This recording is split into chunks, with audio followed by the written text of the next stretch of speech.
Eu vou mostrar como que a gente encontra essas dependências agora. Vamos falar da região de influência de uma variável. O Brasil costumava ficar na esfera de influência dos Estados Unidos, mas esse tempo já passou, não é? Hoje não tanto, não é? Não mais. Mas enfim. A região de influência de um branch são tudo aquilo, toda aquela parte do programa que fica entre o branch e o ponto em que o branch sincroniza. A região de influência de um branch é tudo no programa que fica entre o branch e o pós-dominador do branch. Em geral, as threads sincronizam no lugar chamado pós-dominador, mas isso é outra história. Mas enfim, a gente precisa saber o que é um pós-dominador. O que vocês acham que é um pós-dominador? É alguém que domina depois, não é? O que vocês acham que é um pós-dominador?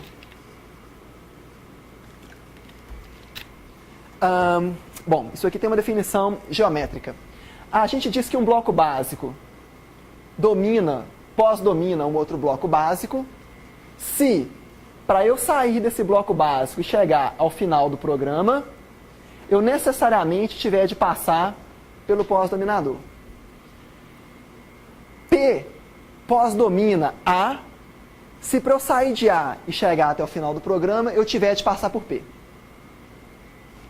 Entenderam? P, bloco básico P, pós-domina bloco básico A, se para chegar ao final do programa, a partir de A, eu tenho que necessariamente passar por P. Ok? Isso é pós-dominância. Em geral, barreiras de sincronização ficam no pós-dominador imediato, no pós-dominador mais próximo de um branch. Qual que é a região de influência de P2? A região de influência é tudo aquilo entre o branch e o pós-dominador. Qual que é a região de influência de P2? B6 e B7, perfeito. Está aqui a barreira de sincronização. Ok? Qual que é a região de influência de P1? Qual que é a região de influência de P1? Bom, B3 e esse pedacinho aqui de B4, não é? Tá aqui. Pergunta difícil. Qual que é a região de influência de P0? Qual que é o pós-dominador imediato de B1? Qual que é o pós-dominador de B1? É o B5. O final do programa está aqui. Para eu sair daqui e chegar ao final do programa, eu tenho que passar por B5. Eu não preciso passar por B2, eu posso vir direto aqui. Qual que é a região de influência desse branch aqui?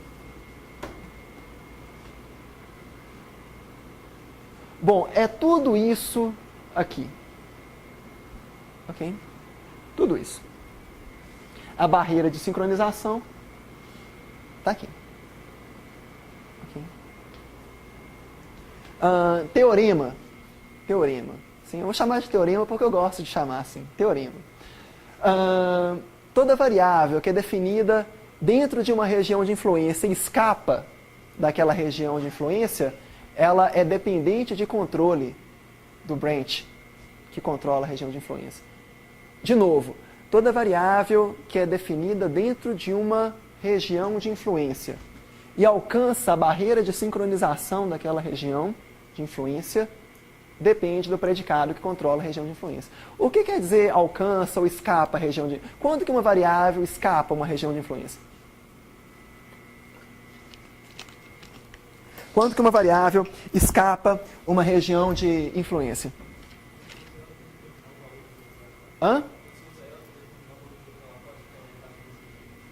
Tem uma definição mais simples, embora a sua é possível que seja correta, ainda que eu não tenha entendido.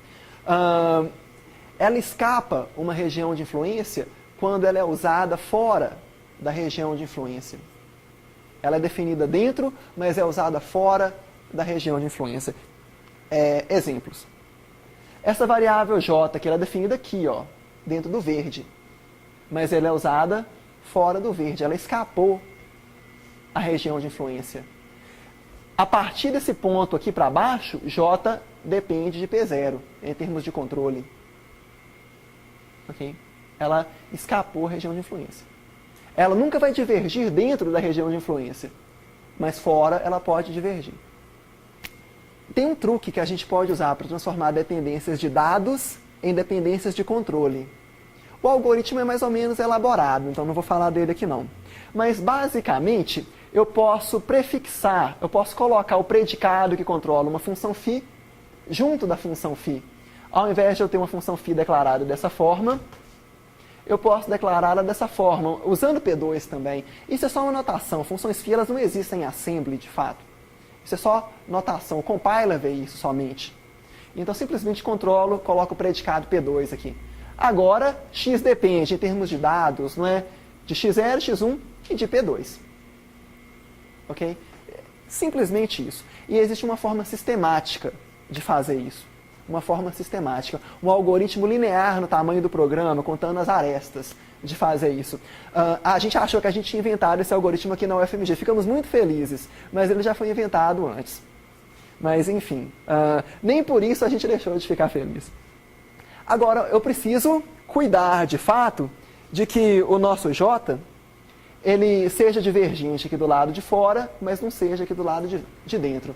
Para eu fazer isso, eu pico a linha de vida do J. Eu redefino o J fora do loop. Para redefinir as coisas, a gente usa funções φ. Olha só, eu coloco uma função φ com um parâmetro só aqui, transformando o J de J para J4. Eu renomeio o J. Do lado de fora do loop, o J passa a chamar J4. Aqui dentro ele continua chamando J. O J4, ele depende de P0, que é o predicado que controla toda essa região de influência aqui. Se eu faço isso de forma sistemática no meu programa, eu acabo tendo isso aqui. Olha só, o J foi redefinido para J4 e depende do P0. O X depende do P2. O J3 depende do P1. Ok? E eu posso simplesmente usar dependências de dados para encontrar quais são as variáveis divergentes do meu programa. Essa representação ela tem um nome. Ela chama Gated Static Single Assignment Form. Cada um desses predicados aqui a gente fala que é uma porta, né? um gate. Ele define assim, qual que é o valor do predicado, da variável definida pela função φ. Mas esse nome aqui, isso não importa para a gente não. A gente pode deixar isso para lá. Existe uma forma sistemática de gerar isso aqui. Está aqui o meu grafo de dependências de dados agora. A gente vê que J4 é divergente, que J não é alcançável a partir de T e D, que P2 é divergente e que X é divergente também. X é divergente, J4 é divergente, P2 é divergente, P1 não é. Esse branch aqui, ele nunca vai divergir. Tudo isso com essa representação intermediária de programas. Assim, excelente. Eu entendi quais são as variáveis divergentes de um programa. O que eu posso fazer com essa informação? O que eu posso fazer com essa informação? Que tipo de otimizações eu posso fazer?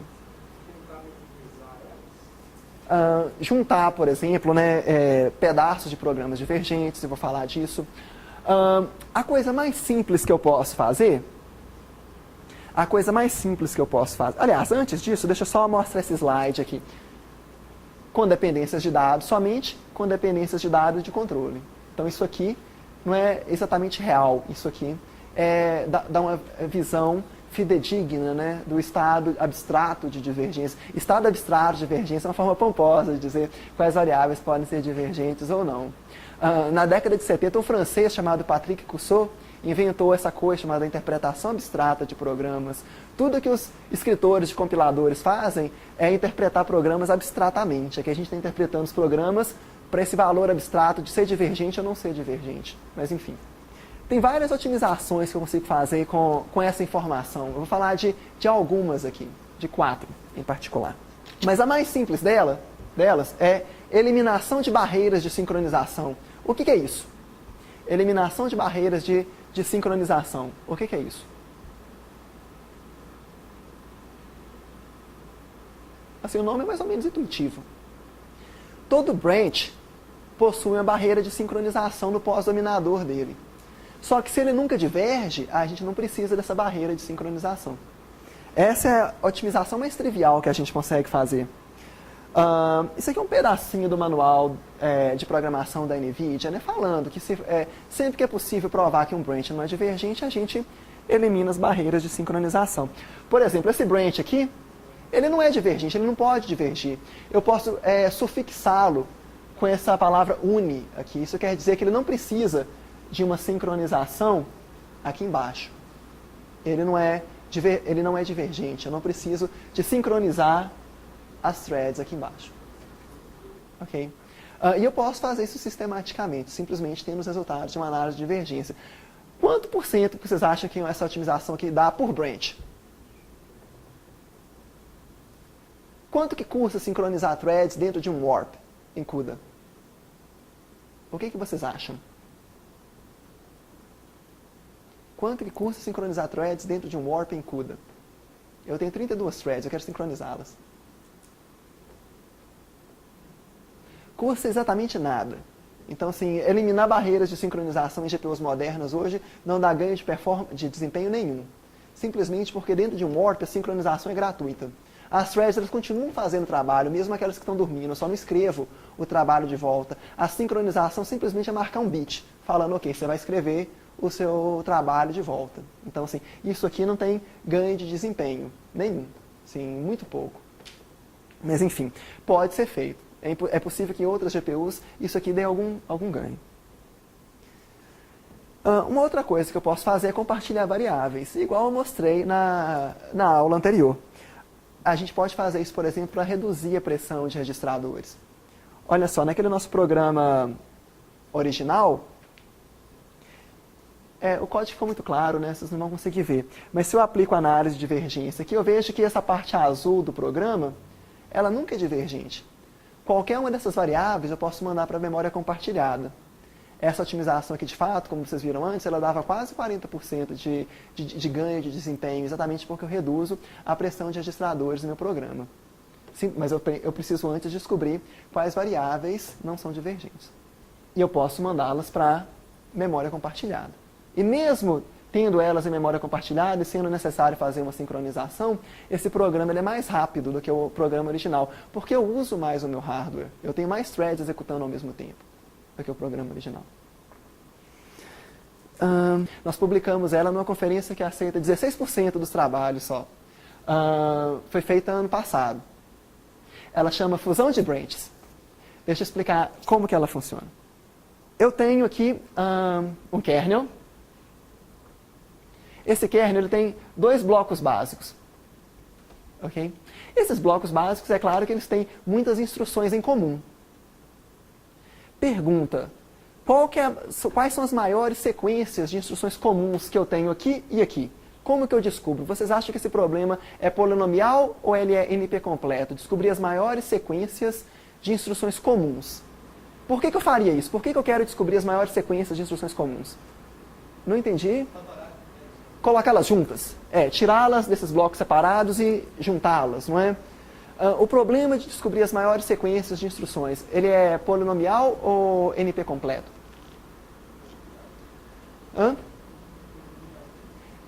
Polinomial. Isso aqui é simples programação dinâmica. Já existe um algoritmo que faz isso em biologia. Alguém já ouviu falar de BLAST? BLAST é um algoritmo que acha as maiores sequências comuns entre 2 cadeias de genes. Então a gente pode simplesmente imaginar que cada opcode aqui é uma daquelas bases diferentes, né, de genes, e a gente acha as maiores sequências. Esse algoritmo foi inventado por 2 cientistas, o Smith e o Waterman. Então hoje ele chama Smith-Waterman. E o princípio básico dele ele é bastante simples. Eu emparelho essas sequências e eu atravesso elas de uma forma sistemática, vou mostrar daqui a pouco, encontrando as maiores sequências. Aqui eu tenho uma sequência grande de instruções comuns. Eu tenho essas 3 aqui que são comuns, eu tenho essa divisão, e eu tenho essas 3 instruções que são comuns também. Então eu quero encontrar as maiores sequências de instruções comuns.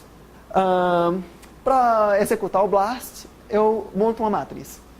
eu coloco uma sequência de instruções como coluna da matriz, e eu coloco uma sequência de instruções como as linhas da matriz. Existe um custo, um lucro, para casar duas instruções. Se eu caso 2 loads, eu ganho 100 ciclos. Se eu caso 2 stores, aliás, aqui eu coloquei 92 ciclos, 98 ciclos. Se eu caso 2 stores, eu ganho 100 ciclos. Se eu caso 2 divisões, eu ganho 8 ciclos. Certo? Então eu quero simplesmente computar qual que é o caminho mais lucrativo dentro dessa matriz. Para eu chegar nessa casinha aqui, eu posso sair de uma dessas 3 que estão aqui. Certo? Eu vou sair daquela que tem o maior lucro até então. E eu monto essa matriz. Pura programação dinâmica. Certo? É um curso quadrático montar essa matriz. E depois eu acho o caminho mais lucrativo dentro dessa matriz. Também é polinomial. Quadrático, linear, não, quadrático no tamanho do lado da matriz, a maior cadeia de instruções. E esse caminho verde aqui é o caminho que eu deveria fundir. Então, se eu tenho esse programa original aqui, a partir daquele caminho verde, eu consigo montar esse programa. O que vocês acham que é uma diagonal nessa matriz? Uma diagonal na matriz.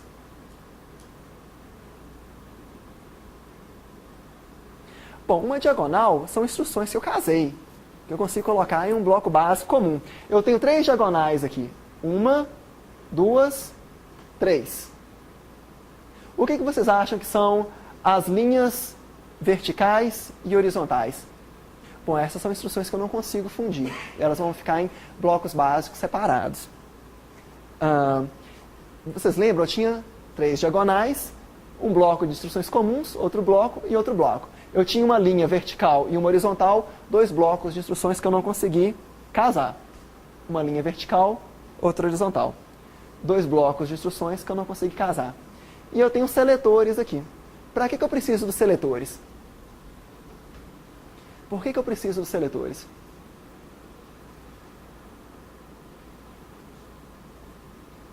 Bom, eu tenho vários seletores aqui no código fundido. Bom, o fato é que eu fundo, que eu junto somente operações, eu não junto operandos.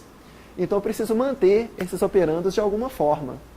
E eu vou ter seletores nesse caso. Essa otimização, ela aumenta a pressão de registradores, porque eu passo a ter mais operandos vivos ao mesmo tempo no programa.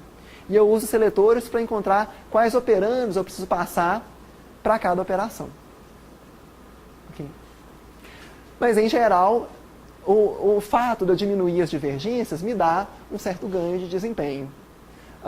Pequeno, porque a pressão de registradores, em geral, ela vai aumentar.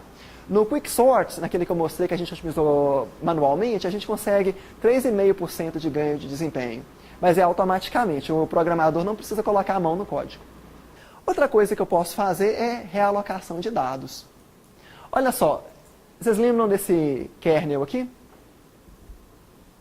O que esse kernel faz mesmo? Zero o meu vetor decrementando, né? Eu gostaria de pré-processá-lo para fazê-lo executar mais rapidamente. O que eu posso fazer? Eu gostaria de pré-processar a entrada. O que eu posso fazer?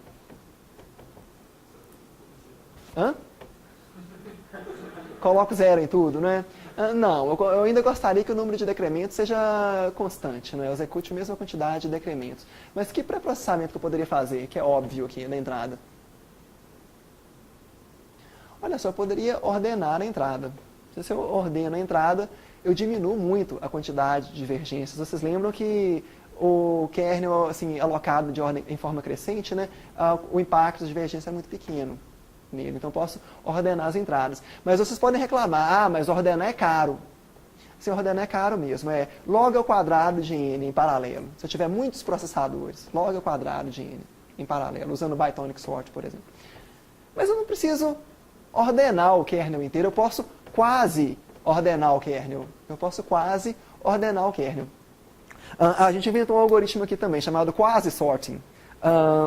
Só que a gente não conseguiu publicá-lo ainda não. Assim, está em fase de pesquisa. Mas ele dá certo, a gente não ordena tudo. A gente ordena mais ou menos.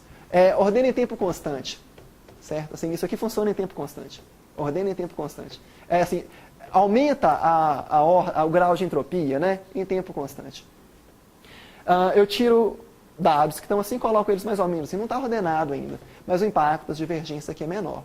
A gente só não conseguiu achar um benchmark onde isso dava certo, um benchmark de verdade, onde quase ordenada gerava um tempo melhor, né, no total. Assim, o tempo de quase ordenar, mas o tempo de pré-processar era menor do que o tempo de processar os dados. Certo? Então, assim, só está faltando isso para a gente ter mais ter um trabalho na área. Mas, enfim, é uma coisa que a gente pode fazer. Nesse kernel aqui, isso dá muito certo. O programa quase ordenado é mais ou menos 13%, 14% mais rápido. Só que ninguém, em geral, usa um kernel que decrementa um vetor assim. Então a gente precisa de um benchmark mais real, mais, assim, mais utilizável. Né? Ou então um quase sorting melhor. O nosso quase sorting ainda é um pouquinho lento. Tem muita sincronização. Mas ele é constante. Tempo constante, só que a constante é alta. Gente, então, isso é o curso. Onde que vocês podem obter mais informações sobre CUDA? Quem gosta de compiladores pode trabalhar nos compiladores de código aberto. Todos os alunos que trabalharam comigo acabaram contribuindo para um compilador de código aberto chamado Ocelot. A análise de divergências foi a gente que inventou, ela está no Ocelot hoje, está inclusive no compilador da NVIDIA hoje, assim, ela foi feita aqui em Belo Horizonte. O profiler de divergências foi feito aqui em Belo Horizonte, é parte do Ocelot hoje, que é o maior compilador de código aberto de PTX. E os fóruns são muito bons. Assim, as pessoas software livre funciona assim, várias pessoas contribuindo ideias, né, e força de trabalho também. Então, fóruns são lugares muito bons para a gente encontrar informações e fazer amizades também. E tem as grandes conferências. Tem as grandes conferências da ACM e da I3E. A PLDI é a maior delas, né, de linguagens de programação. POP é uma conferência teórica de linguagem de programação. PIPOP, programação paralela. PACT, compiladores e arquitetura. Microarquitetura e ASPLOS. ASPLOS é uma conferência engraçada, eu nunca soube direito o que eles fazem. Essa interface entre linguagens de programação e sistemas operacionais. Mas, em 2 anos atrás, foi a segunda conferência de maior impacto em ciência da computação. Só perdeu para a OSDI, que é a Conferência de Sistemas Operacionais. Mas, enfim, tem vários artigos de GPUs lá. E tem os livros, né? Alguém já deu uma olhada no livro novo de organização de computadores, do Hennessy e do Peterson? Eles têm um capítulo só sobre GPUs. Assim, no apêndice, a edição nova. Um capítulo só sobre GPU, sobre PTX, sobre essas minúcias, essa organização do hardware. Sim. E é um livro muito didático, foi escrito por 2 engenheiros da NVIDIA, o Kirk e o Nichols. Então, assim, é um capítulo só sobre isso. Umas 70 páginas, só sobre GPUs. E a NVIDIA tem muitos livros, assim, disponíveis gratuitamente, né, para quem quiser usar. Bom, gente, na absência de dúvidas, foi um prazer estar aqui com vocês, né? Já são quase 6 horas, a gente pode terminar agora. Obrigado pela audiência, né? A lista de chamadas